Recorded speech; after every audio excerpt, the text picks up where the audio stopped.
This is a storytelling improv show. What happens is two people received a word. They have 1 week to write a true story from their lives. They come up and read those stories, and then we do improv off those stories. The word for this week was national parks. Open up first is Marissa DeSantis.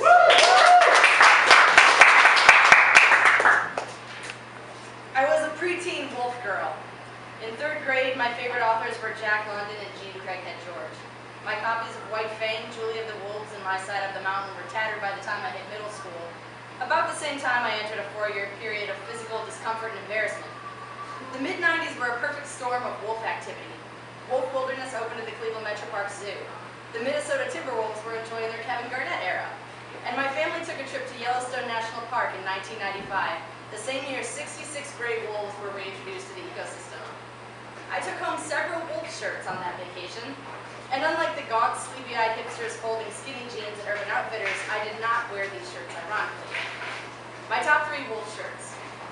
1. A cream-colored crew neck sweatshirt, hand-printed at a Christmas craft fair with the image of 2 furry white wolves snuggling, and the text, "Soulmates," scrawled below them in a faux handwritten font.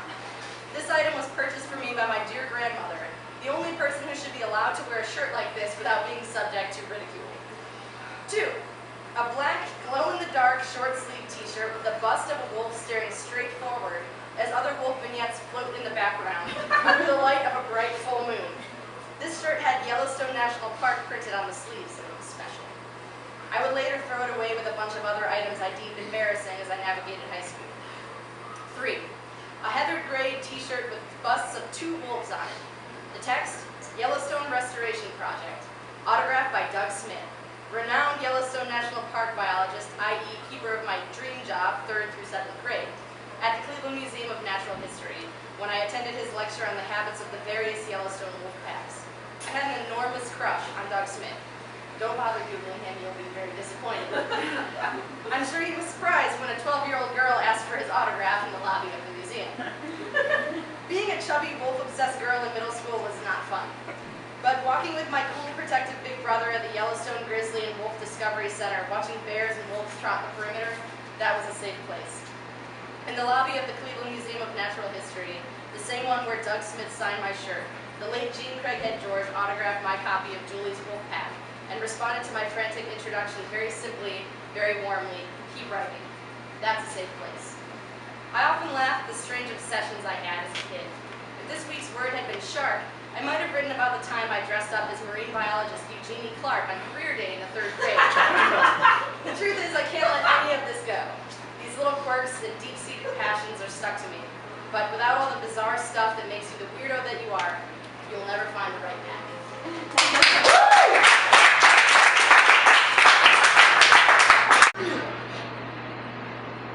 Alright, so in 2005, I left New York City for Ohio in search of my inner Tom Sawyer. I applied for a summer internship at the Bioreserve in Grenville, Ohio, on 350 acres of maple forests, butterfly meadows, and hiking trails. I, 5'1", and just entering the 3-digit weight bracket, beat out my 6'5" lumberjack friend who had been living in a hippie commune since freshman year. Why? Because I was the first woman to have applied for the position, and they basically had to accept me. Which, looking back, probably made Whitney lose sleep. Whitney Stalker, that was my boss at the Bioreserve. A 50-year-old grizzly bear of a man with a West Virginia accent and a passion for crayfish digging. A man who smokes while he chainsaws. A man who's more comfortable with a backhoe than a toothbrush. A man as cuddly as a pineapple. His path to working at the Bioreserve was a long, experienced one, and when my short Broadway-loving path bumped into it, we had no choice but to tackle the trails together. "Look, it's a bird with dragonfly wings," I shouted to Whitney from the barn, reacting as if Tinkerbell herself had just zipped in and out of my life. "Never seen a hummingbird before?" he replied. I swallowed my excitement. I hadn't. Sometimes Whitney would take me on the back of this four-wheeler, racing through the trails. I'd bob up and down on the back, choking on mosquitoes and dodging tree branches, wishing I could remember that guttural feeling that got me into this situation. I longed for my morning walk down 8th Avenue, cruising the scene, earbuds in, untouchable. Now I was on Off-Road Trip USA with the Appalachian Man, and there was no next stops. On the night of summer solstice, he invited me over to his house for a bonfire. Biting into a cheese dog, he confessed, "I sleep with 7 fans on because I can't afford AC in the whole house." "What do you mean the whole house?" "Only my crawdads get it." Taking the cue that I was puzzled, he led me into his ranch. Sure enough, he had one state-of-the-art air-conditioned room for his over 100 species of crawdads, all in small plastic bins stacked all around us. And attached to this room, a house that looked and smelled like someone may have died in it 2 years ago. The next morning, Whitney asked that I meet him at the old wooden arch bridge. "Well, I married young, and a few years after that, I divorced young," Whitney recounted with one leg up on the rail we were getting ready to paint. "Then I met Cindy on the internet. She was from Russia. She came over here to be with me, but then I found out she was married and I sent her back." "Have I told you about Linda?" he asked, taking a drag of his cigarette. I grabbed the paint bucket and got to work. Surely he would run out of ladies at some point. 20 minutes later, with a half-white, half-brown bridge, it got quiet. "Say, Trish, can I ask you something?" "What's up?" One paint stroke, then another, I waited for his question. "I'm going searching for the Canberus monologues in Kentucky, and I could use someone to bust up the crayfish burrows with me. It would save me a lot of time, and it would help my chances of finding it. I could teach you how, and I already have an extra pair of pick waders, and all the gear would keep a can." Dear God, he's not serious. I moved the subject to lunch. And then the next day on the conifer trail, he asked again. And again the next day when we were sawing logs. He was as lonely as it gets, and it was breaking my 20-year-old heart. So I threw the last log onto the pile, wiped both hands on my overalls, and said, "Okay, Whitney, let's do it." So we did. Whitney and I and his daughter Polly took to the road in his navy blue Ford Windstar. We camped under the stars, dug the mud for crayfish in the early dawns, hiked up and down mountains, drank vodka until the sun went down, and chatted about life after death, evolution, and of course, crawdads. It must have been Whitney's enthusiasm for John Deere that made me underestimate his character. But that weekend I learned that Whitney is much more like an onion than a pineapple. He has a lot of layers to peel back, but once you do, he's sweet, soft, and kind of makes you want to cry. Since then, Whitney and I have maintained a long, strong friendship. I've discovered my own relationship with the planet, and Whitney, well, he's discovered 2 more species of crawdads. Looking at are my 105 species of crawdad. Hey. That one I discovered myself. He talks. Yeah. But I have to be honest, it scares the shit out of me, and I don't talk back to him. I was just looking for a restroom. I didn't know you were an interactive truck stop. Not many people come by these parks. Not many people leave. I mean, this crawdad right here is worth staying for. I just have to comment that these are people in crawdad costumes who are trying to signal me with their eyes that they're here against their will. I don't think that's at all what they're saying. Is that what you guys are saying? I'm happy. I've seen so many things. People sometimes don't know what they want in their life, and sometimes they wind up at a rest station and they need someone else to show them the way. Please, I left for a meeting in Washington, D.C. 3 years ago. Please help. I eat fried shrimp. She says, "Please help me," but what it means is she just wants a little bit more pineapple. That's all. You I feed think her. they might actually eat me. Come on, it's been enough time. I'm kind of into it now. I was with you, DC, then I jumped back with her on pineapple. Join us. Now, I hate to be presumptuous about the size you wear, but I happen to have this extra crawdad suit. Tupperware. I haven't. No! Don't do it. I'm good. One of Something's us. always been missing in my life, and this polyester blend suit is it. One of us. Oh! One No, get out! of us. All right. These wolves are not doing what they need to do. What we need is one wolf howling at the moon and the other wolf just facing, just stoic. Otherwise, this t-shirt's never gonna get done! Okay, I'm trying, okay? They're not cooperative, they're alive. You are the wolf coordinator, Jerry. It's just, okay, got it. I am the photographer. Okay, all right. Yep. They look happy. So I hear you take Polaroids of wolves and put them on shirts? What? Why are you demeaning my art? Yes, I will do a Polaroid now and then. I'm just saying, like, you know, real people sketch wolves. Sure.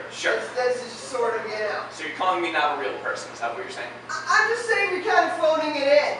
Duct taping a Polaroid to Hanes white tee and trying to sell it. And writing wolf with a Sharpie on the bottom. That is so ridiculous. I'll take 7. I knew you would. I want one for every day of the week. I'm not gonna believe this. I only have extra large. When your business model that only includes hipsters and grandmas, yeah, maybe you're need to rethink it a little bit. You know what? That is so cute. A wolf? My Billy loves wolves. I only have extra large. Grandma, you got me an extra large! Thanks! Get it? All the boys are gonna like you. I'm gonna go to the dance this year. Hi. Hi, how you doing? Cindy, welcome to America. Glad you're here. Thank you. It was kind of crazy getting through customs, but I have papers. Yeah, no, you're welcome. Took care of that for you. I'm really glad you're here, and I can't wait to get married. I have a feeling this is going to work out great. Better than my last marriage. Yeah, no, I mean, I saw the ad on the internet, and it said, could be sketchy, but you get health insurance, and I was like, exactly what I've been looking for. So do you like Tex-Mex? Yeah, I can text message, whatever. No, like food. Yeah, no, I'll eat my phone if that's what you're into. No, insurance. Cindy, I'm trying to be nice. I'm going to cook food for you. Oh, you want to cook my phone? Just go for it. No, keep that. Okay, in Canada, we have our birthday. No, I'm gonna like make a meal for you to welcome you. Oh, okay. All right, so you're not going to get a lot of their references, but we need to make sure you don't have the accent. Oh, I can lose an accent like nobody's business. For I instance... sound like this no matter where I am. No, you're doing a great job, right? But here's the list of things you're going to learn, and Tex-Mex is way at the bottom. Okay, all right. Okay, so don't even think about it. No, it's out of my mind. I'm going to pretend I didn't even see number 72. Up top, currency. They don't have loonies. No loonies. No loonies. However, they do have pennies, because they're assholes. Okay, all right, I got you. I'm feeling good about this. So I was gonna set the joint bank account. Yeah, no loonies. I just take pennies, asshole. So here we are in Colorado, where we're gonna release 66 wolves. Damn straight we are. The problem is they keep moving, and every time I try to count them, I don't quite. Welcome, Minnesota Timberwolves fans! First game of the season, where we will pit 3 fans against 66 wolves! We have chosen 3 people who really want a Minnesota Timberwolves t-shirt! I'm smoking inside the arena with me. Just so you know, it possibly I have a test switch already. only 62 wolves, not sure. Screw it, I'm just going in. Here we go! Welcoming contestant number 1, Ron Bakersfield! Here he goes! Bring it on, Ron! Alright, if you can throw a free throw while being chased by wolves, you get 2 t-shirts! 2 t-shirts? 2 t-shirts! 2 t-shirts! 2 t-shirts! And in tonight's news, 27-year-old Rod Bakersfield was killed at the Minnesota Timberwolves game while shooting a free throw. He did not win the 2 t-shirts. A sad, sad story. Alright, contestant number 2! Ron's done! Who wants to try now? We have Bridget Calhoun! Look, I'm a Christian!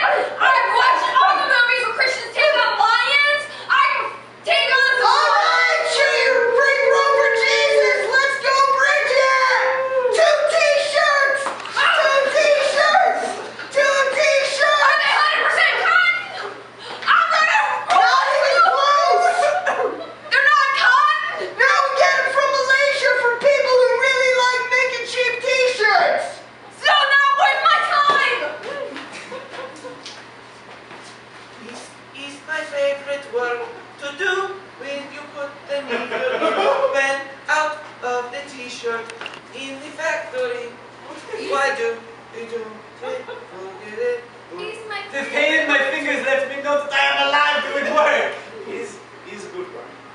in my bladder all day.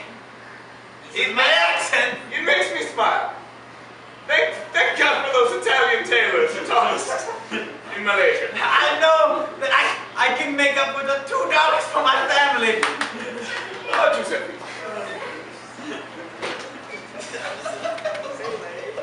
Whitney, Yeah, Bridget? do you ever like think about stuff? Always.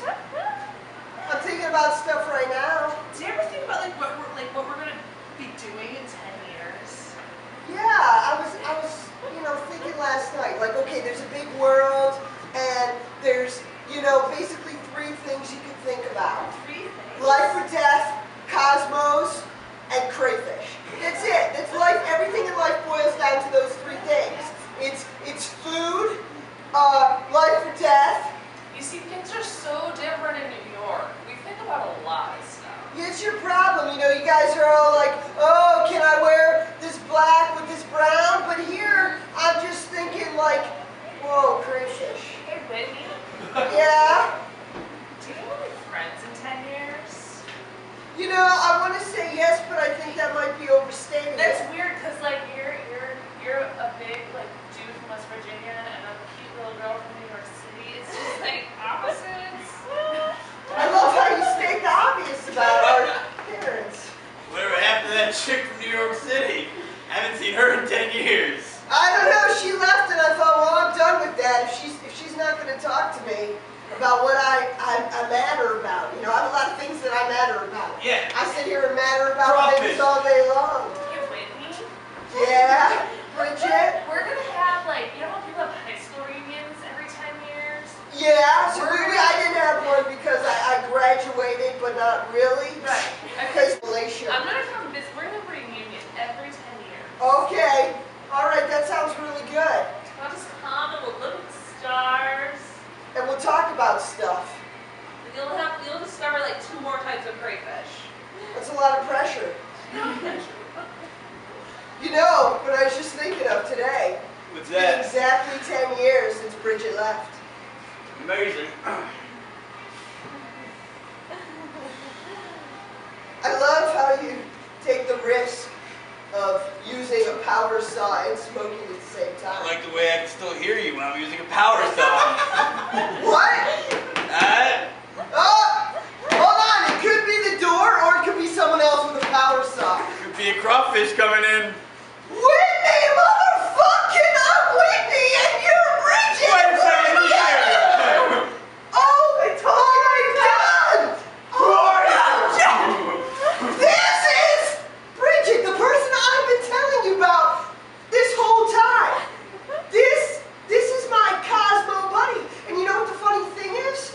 She drinks Cosmos and I discuss it. Okay, maybe it's not funny, but it's interesting. Can you say that again? My earpiece in. The whole thing. No, I don't want to say it again because it kind of bombed the first time, and I think you should just leave it live. Practice the music. In the second grade was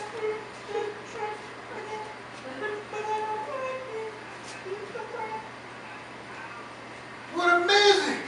You're so amazing when you're writing in. We're touched by our awesome. Oh, heads up, everybody! The Malaysian, Japanese, Italian factory. Today is review day. I just want to state out that all 3 of you are not going to make it. We're either going to take 1 or 2 of you, and it's going to be solely on how much you love what you do and how close to your accent it is to Malaysia. And scene!